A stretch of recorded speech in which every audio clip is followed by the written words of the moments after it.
سیدنا مولانا محمد وعلی آل محمد اللہم صلی علی سیدنا مولانا محمد وعلی السماوات والارض لاکھوں کروڑوں درود و سلام محمد وعلی محمد صلی اللہ علیہ وسلم کی وجہ سے پوری کائنات کو تخلیق کیا گیا۔ السلام علیکم ناظرین، میں ہوں آپ کا ہوسٹ صاحبزادہ محمد ظاہر فقیر حسینی۔ آپ ہمارا آفیشیل یوٹیوب چینل سرکار جی ملتان شیخ حسن علی شیدہ دیکھ رہے ہیں۔ امید ہے خدا مند مطال سے آپ سب لوگ خیریت سے ہوں گے۔ بعض دفعہ انسان اپنے بغض، اپنے اناد، اپنے ذات کے اندر موجود فساد اور شر کی بنا پر ایسے کام کر گزرتا ہے جو اس کو خود اس کی ذات کو ایسی لپیٹ میں لیتے ہیں پچھتاوے کی کہ وہ ساری زندگی ماں سوائے پچھتاوے کے اور کچھ بھی نہیں کر سکتا۔ کچھ عرصہ پہلے میں میاں چنو گیا، آج ایک واقعہ آپ کو سنا رہا ہوں اور اس کے بعد آج کے وظائف کا ذکر کریں گے۔ میاں چنو سے تقریباً 22 کلومیٹر دور جھنڈیالی بنگلہ آتا ہے اور جھنڈیالی بنگلے نہر کے کنارے، اب اگلے نام میں فرضی لوں گا تاکہ پردہ اور عزت دونوں چیزیں برقرار ہیں اور رازداری تینوں چیزیں برقرار ہیں، لیکن کچھ واقعات ایسے ہوتے ہیں جس کو بتایا ضرور جانا چاہیے۔ انسان اپنے حسد میں، اپنے بغض میں جل کے پہلے تعویذ دھاگے کی طرف جاتا ہے، پھر یہاں سے نکل کر کالے علم کی طرف، سفل علم کی طرف، جو اس کو بنگالی بابا اور فلاں فصیح فلاں مسیح وہ نکل پڑتا ہے اور اپنے اعمال کا بیڑا غرق کرا چکا ہے۔ نبی کریم صلی اللہ علیہ وسلم کی حدیث پر آپ نے فرمایا کہ جادو کرنے والا اور جادو کروانے والا دونوں دار اسلام سے خارج ہیں۔ یہ بات یاد رکھیں، آپ یہ نہ سوچیں کہ ہم جادو کرتے نہیں ہیں، ہمیں جادو کرنا نہیں آتا، لیکن اگر آپ کا شمار جادو کروانے والوں میں ہے تو آپ دار اسلام سے خارج ہیں۔ کسی نے آپ کو تکلیف پہنچائی، اس پہ آپ صبر کریں، اللہ آپ کو صبر کا بھی اجر دے گا۔ کسی نے تکلیف پہنچائی، بعض دفعہ اللہ کی طرف سے آزمائش سمجھ لیا کریں، اللہ سب کچھ دیکھتا ہے، اللہ سب کچھ جانتا ہے۔ یہی واقعہ جو میں آج بتانے لگا ہوں یہ میاں چنو کے شہر جھنڈیالی بنگلے کا ہے، تقریباً 22 کلومیٹر دور ہے میاں چنو شہر سے گاؤں کی طرف جائیں، اس کے بعد یہ چک 92 اور 93 آتے ہیں، وہیں ہمارے آستانے ہیں۔ وہاں پہ میرا ملنا ہوا ایک ایسے لڑکے کے ساتھ جس نے اپنی والدہ کی جو سٹوری بتائی، وہ حسد کی آگ میں جلی، کالا علم کیا اپنی جٹھانی کے اوپر اور خود اس کی لپیٹ میں آ گئی۔ اور کیا لپیٹ میں تھی، سٹوری کیا ہے بتا دیتا ہوں آپ کی۔ اگر ابھی تک آپ نے ہمارے چینل کو سبسکرائب نہیں کیا اور آپ مسلسل ہماری ویڈیوز دیکھ رہے ہیں تو میں چاہوں گا کہ آپ ہمارے چینل کو سبسکرائب کریں اور بیل آئیکن کو کلک کریں تاکہ آنے والی تمام ویڈیو کو نوٹیفیکیشن بھی آپ تک پہنچ سکے۔ جو نام لے رہا ہوں یہ فرضی ہیں، رہائش اور جگہ میں نے آپ کو بتا دی، جھنڈیالی بنگلہ اتنا ہی کا، اور بڑا مشہور و معروف واقعہ۔ اگر وہاں کے لوگ یہ دیکھ رہے ہوں گے تو میں اگر اشارے اور کنایہ بھی بات کروں گا تو وہ سمجھ جائیں گے کہ کس گھر اور کس شخص کی بات ہو رہی ہے، لیکن یہ معاملہ ایسا ہے جس کو چھپانا نہیں چاہیے۔ اس ایک معاملے سے ہزاروں لوگوں کی اس میں نصیحت ہے۔ نصیحت کیا ہے؟ اکثر عورتیں اپنے حسد، اپنے بغض، اپنے اناد، اپنے فساد، اپنے شر سے مجبور ہو کر لوگوں کی طرف چلے جاتی ہیں کہ فلاں پر تعویذ کر دو، فلاں کو بندش لگا دو، فلاں کا بیڑا غرق کر دو، اس کا ککھ نہ رہے، اور فلاں جو ان کی سوچ بچار ہوتی ہے وہ اپنی اس سوچ پہ کام کرتی ہے۔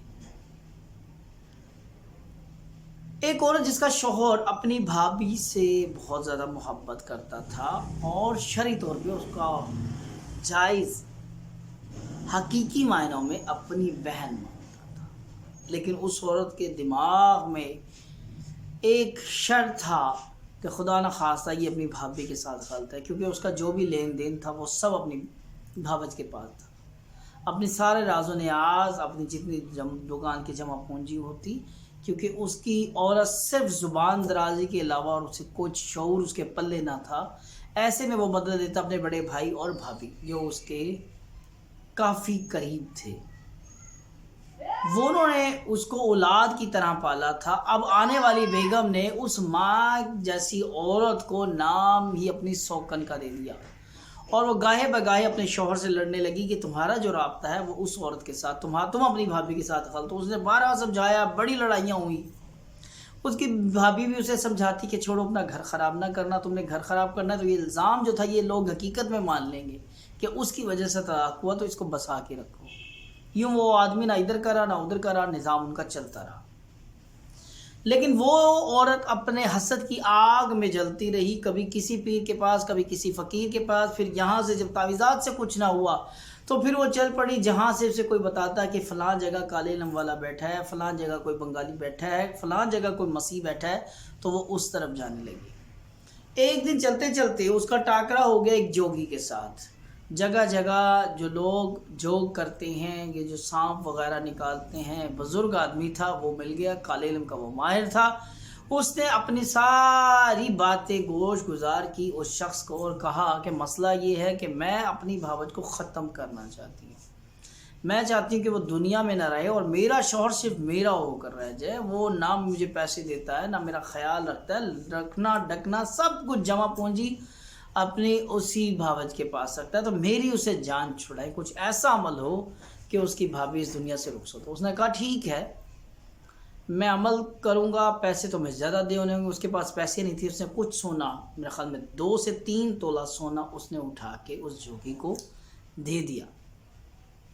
اس کے نتیجے میں اس نے ایک منتر دیا اور اس کو یاد کرایا، ایک چھوٹی سی لائن اور یاد کرایا اور کہا کہ یاد رکھنا کہ جب بھی کوئی چھوٹا بچہ جو پیدائش کے دن پیدا ہونے کے بعد 2-4 سانسیں دے اور مر جائے سانسیں لے کر، اس کی قبر پہ بیٹھ کے غسل کرنا ہے، اور یہ جو میں نے یاد کرائی ہے منتر، یہ پڑھنا ہے۔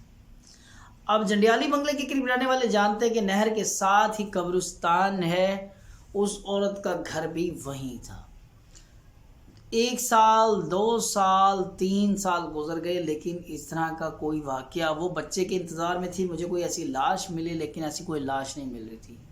4 سال کے بعد اس بدبخت کی، جس کو وہ اس وقت سوچ رہی تھی مراد پوری ہوئی، اس بدنصیب کے وقت خراب ہو گئے۔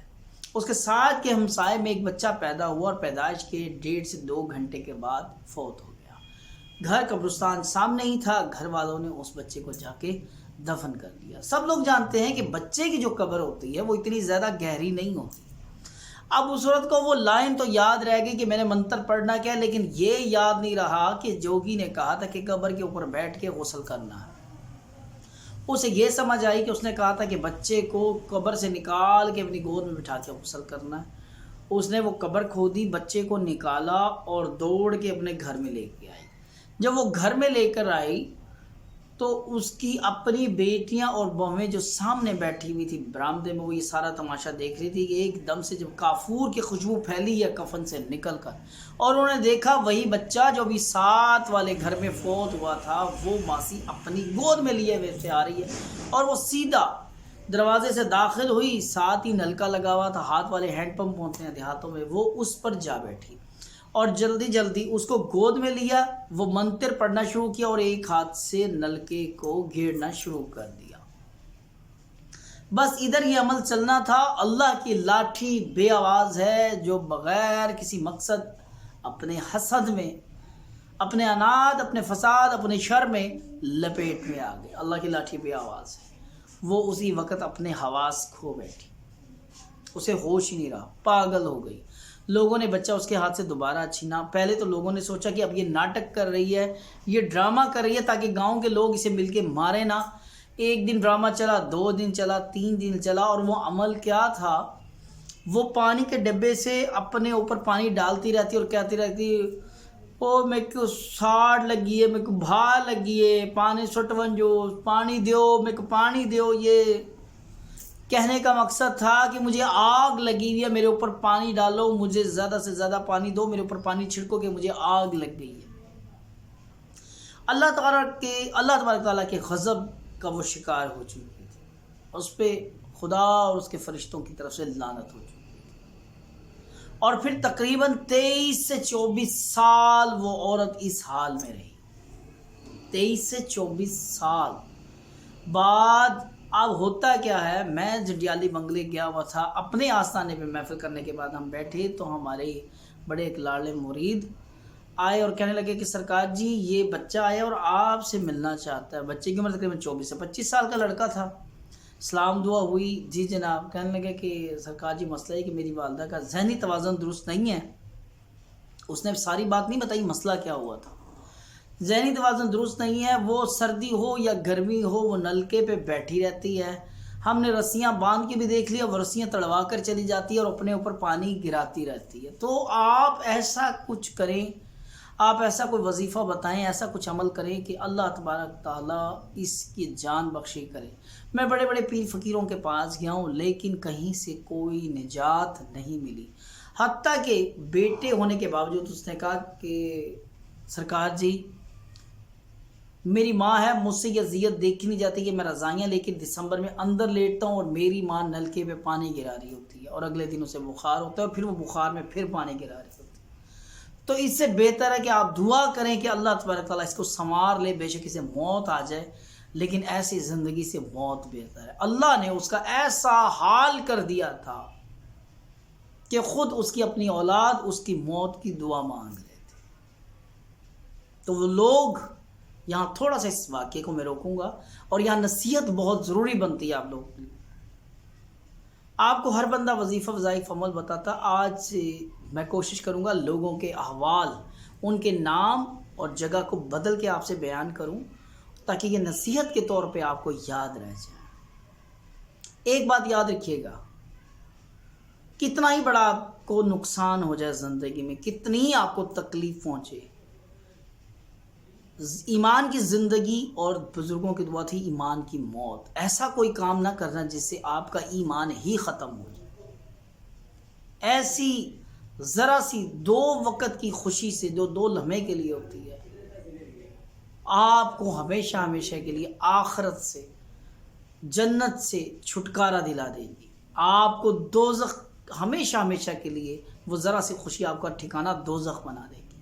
تو ڈریے، کبھی بھی کوئی دوست آپ سے مشورہ کرے کالے علم کا، سفلی علم کا، کسی پہ جادو کا، تو فوری طور پہ اس کو منع کرو، کوئی یار آپ اللہ سے مدد مانگو، اللہ جو کرتا ہے بہتر کرتا ہے، وہ کارساز ہے، وہ تمہارے لیے بھی بہتری کرے گا۔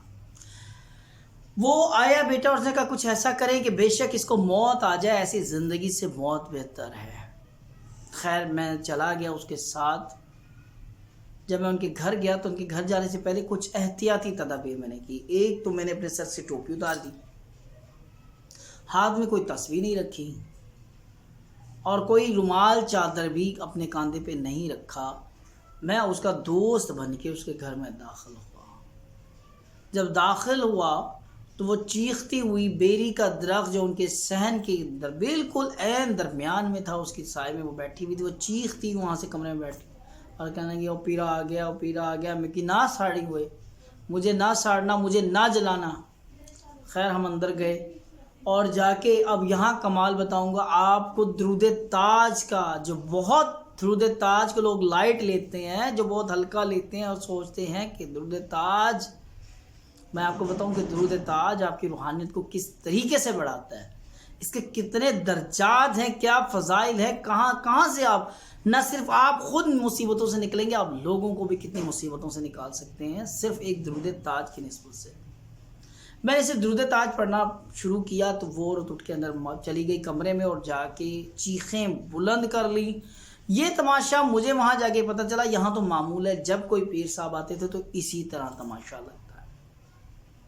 خیر وہ دوڑتی ہوئی چیخیں مارتی ہوئی دوبارہ بیری کے درخت کے نیچے کمرے سے نکل کے آ گئی، درخت کے نیچے بیٹھ گئی۔ وہیں جب وہ آئی تو پھر میں نے آیت الکرسی کا، کچا بیڑا، کچا صحن ہوتا ہے گاؤں کا، آپ لوگوں کو پتہ ہے، 3-3 4-4 کنال کے ان کے صحن ہوتے ہیں، تو بیڑا جو بہت بڑا تھا، درمیان میں درخت لگا ہوا تھا بیری کا، وہ اس بیری کے درخت کے نیچے آ کے بیٹھ گئی اور مجھے یہ فوری طور پر موقع ملا، میں نے چھری اٹھائی اور فوری طور پر آیت الکرسی کا کڑا لگا دیا۔ جیسے آیت الکرسی کا کڑا لگایا، ساتھ درود تاج کا کڑا لگایا، اور جیسے ہی درود تاج کے کڑے کے ساتھ نادیلی کے کڑے کی طرف آیا تو الحمدللہ الحمدللہ وہ مکمل طور پر پابند ہو گئی، چیخیں اس کی بلند ہو گئی۔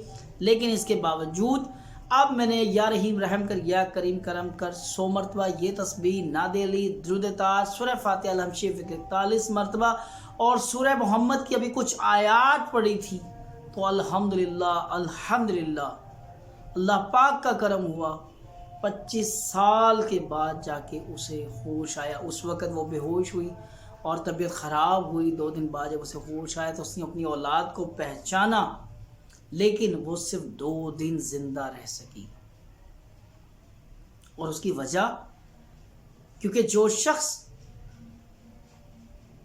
اتنی سخت پکڑ میں ہو، اتنی سخت جکڑ میں ہو، تو یہ بھی اللہ کا رحم اور کرم اور اس کا فضل تھا کہ اس نے اس کو سمیٹ لیا، اور پتہ نہیں وہ کتنے سال زندہ رہتی۔ لیکن جب چیزوں سے اتارا ختم کروایا، جیسے اس کا اتار ختم ہوا، جیسے اس کی جان چھٹی، یہاں سے تو نجات ہوئی، لیکن آئندہ کے لیے، آخرت کے لیے میری اس کے لیے ہمیشہ کے لیے دعا رہے گی کہ یا الہ العالمین، یا اللہ تجھے محمد والے محمد کا واسطہ اس کے حال پہ رحم کرم اور فضل فرما۔ ہم اکثر اخبارات میں دیکھتے ہیں، ویڈیوز میں دیکھتے ہیں، نیوز پر دیکھتے ہیں کہ کچھ لوگ تو بچوں تک کا قتل کر دیتے ہیں جادوگروں کے لیے۔ خدا را اپنے آپ کو جادو سے بچائیے، اور اگر کوئی دوست مشورہ بھی کرے کہ میرا کاروبار نہیں چل رہا، میری فیکٹری نہیں چل رہی، میرے کارخانے بند ہو گئے ہیں، تو فلاں عامل، فلاں بنگالی بابا بہت اچھے ہیں، تو میں نے سنا کہ اتنے لاکھ دو یا اتنے ہزار پیسے دو تو وہ کام کو کھول دیتے ہیں۔ یاد رکھیں، جان لیں، آپ کے ایمان کا حصہ ہونا چاہیے کہ اللہ کے ہاتھ میں رزق ہے، اللہ کائنات کا رازق ہے، اللہ سب کو رزق دینے والا ہے۔ اگر اللہ نے آپ کا رزق بند کر دیا تو کائنات کو کوئی شخص آپ کو رزق نہیں دے سکے گا۔ تو لوگوں کی بندش کرانے سے پہلے اپنے گریبان میں جھانکیے۔ اگر آپ ماضی میں ایسا کوئی کام کر چکے ہیں تو توبہ طائب کیجئے، اس بندے سے بھی جا کے معافی مانگیے، اس کے بعد اللہ سے معافی مانگنا، پہلے اس شخص سے معافی مانگنا۔ اللہ تبارک تعالیٰ سے دعا ہے، اللہ تبارک تعالیٰ ہم سب کو ہدایت کاملہ عطا فرمائے اور سرکار کریم صلی اللہ علیہ وسلم کی سنتوں پر عمل پیرا ہونے کی توفیق عطا فرمائے۔ آج کی اس ویڈیو کا اختتام کرتے ہیں اس نیک تمنا اور نیک دعا کے ساتھ، اور ایک وصیت اور نصیحت کے ساتھ، زندگی میں کبھی بھی کسی کا برا نہ سوچنا، کیونکہ کائنات کا خالق مالک جو تمہارا خالق ہے وہ اس شخص کا بھی خالق ہے، وہ ہر جگہ موجود ہے، سب کچھ دیکھتا ہے، سب کچھ جانتا ہے۔ امید ہے آج کی ویڈیو اچھی لگے گی، اچھی اور نیک بات پھیلانا صدقہ جاریہ۔ اس ویڈیو کو ضرور شیئر کیجیے گا، ہو سکتا ہے آپ کے شیئر کی وجہ سے کسی کا بھلا ہو جائے۔ تو نیکسٹ ویڈیو میں نیکسٹ ٹاپک کے ساتھ پھر حاضر ہوں گے، جب تک کے لیے اجازت دیجیے۔